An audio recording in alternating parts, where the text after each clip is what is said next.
It's that time again. I'm coming up on almost 2 years with Jukebar 9900 usage, and I think it's finally time to sit down and talk about it honestly, personally, and without holding anything back. But before that, let's rewind a bit. Back in 2014 to 2017, for 25,000 rupees, it meant something very different in the audio world. Soundbars weren't a default choice, discrete home theaters kind of ruled. And I still remember Sony's HD IV300, a system I really genuinely loved. You had True HD, DTS HD Master Audio, a lot of other features, all under 25,000 rupees, and it really felt unreal back then. There were others too from Philips and a few more brands, but honestly, except Logitech's Z906, the Almighty, nothing really came close to what IV300 kind of delivered at that price. And around 2017 to 2018, things started shifting. Soundbars started taking over, cleaner setups, fewer wires, better aesthetics, which thrived and helped the way. And with that shift came products like HD S20R going head to head with products like Zebronics Jukebar 9500WS and others. At that time, people chose between two things, reliability or features. And that battle never really stopped. It still is happening today. Then came something unexpected. After a couple of years, out of nowhere, Zebronics made what I still call a big brain move. They released Jukebar 9900. And I still remember watching a video from Vineet Malhotra. I paused, went back, checked the specs again because I genuinely couldn't believe it. Every format I ever wanted in a single soundbar, and at that price. I told my brother the same day, when the time is right, I am buying it. So 2 months later, for a 23,000 rupees deal, no second thoughts, on a 6 months EMI, I just booked it. It arrived. The first thing I played, I still remember, it was the intro from Spider-Man Into the Spider-Verse. That moment, I just knew. Even if this thing died in a few years, it was worth every single rupee I spent. And for the first time, my long-awaited dream really came true. Lossless audio in my own setup. And I was genuinely happy. I was at peace. Couple of days later, reality slowly started kicking in. There were issues with the soundbar. Settings wouldn't save. Atmos really never felt genuine. It felt like a gimmick. Center channel was weak. Connectivity issues, and the bass was way too overpowered. Now fast forward to today, 2 years from then, I've had multiple videos about things back and forth. Zebronics actually did something I didn't fully expect. They improved the product. The center channel compared to version 74 is much cleaner now. With 94 update, Atmos genuinely surprised and blew my mind. Bass feels more controlled. Overall tuning just felt right. When you look at the price to performance ratio, this product actually over-delivers. A 725 watt setup, right? A true 5.2.4 setup.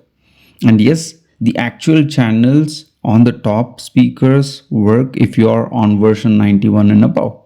And except YouTube, every other OTT platforms I've tried delivers a solid Atmos experience.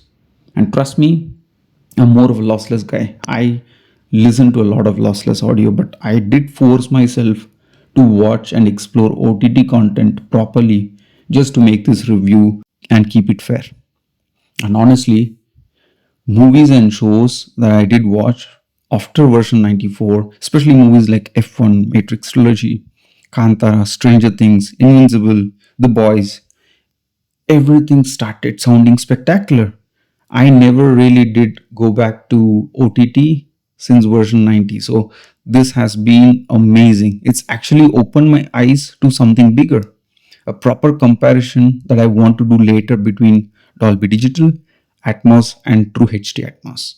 It's another topic. It's a video for another day. But for now, If you primarily watch OTT content, if you're a guy who watches content via streaming and you only occasionally use or download movies and get into lossless files, you have almost no reason to ignore this soundbar because the experience it still delivers. The surround panning, it's on point. Rare channels active and really is noticeable. Center channel is clean and it's good enough, and there's no real distortion from whatever I've experienced so far. And now let's talk about the most hindering aspects about the product. Connectivity is still a problem. Bluetooth sometimes struggle with even basic MP3 playback, and that's my biggest frustration because there's no proper OT updates. And even though you have version 94 which improves things significantly, especially the center channel and other Atmos effects, you really get that update file from strangers and not the technicians or Zebronics themselves. That's been a real challenge, and that's where things start to feel uncertain because we are almost 2 years in. The other thing I want to talk is about sound drops. It's still happening for a lot of users, sometimes on lossless content, which is expected to an extent. A lot of devices, even Nvidia Shield has it. But the weird part is it even happens on a Dolby Digital file. And even on Bluetooth sometimes. The audio kind of skips for a second. It's not for everyone, but it is there and it's required to be fixed. So that's where the concerns are.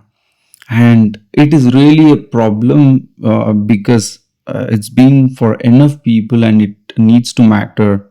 And the only way to get it fixed is by technicians visiting and probably changing your MCU and getting it fixed if you're under warranty. And if you're out of warranty, I'll be honest, you will need luck, real luck, because fixing it isn't always straightforward, and this will really start costing you if you're out of warranty. Now, with all that said, here is the truth. If you watch my channel long enough, you already know the answer, and I don't sugarcoat things. Even with everything I've said so far, the Jukebar 9900 is still once in a decade product. At 25,000 rupees, nothing comes close. And this comes a lot of time during sale for under 25,000 rupees. And if you ever see it, go ahead and purchase. So if you're buying the 9900, remember, you are the protagonist. You need to understand it. You need to tweak it.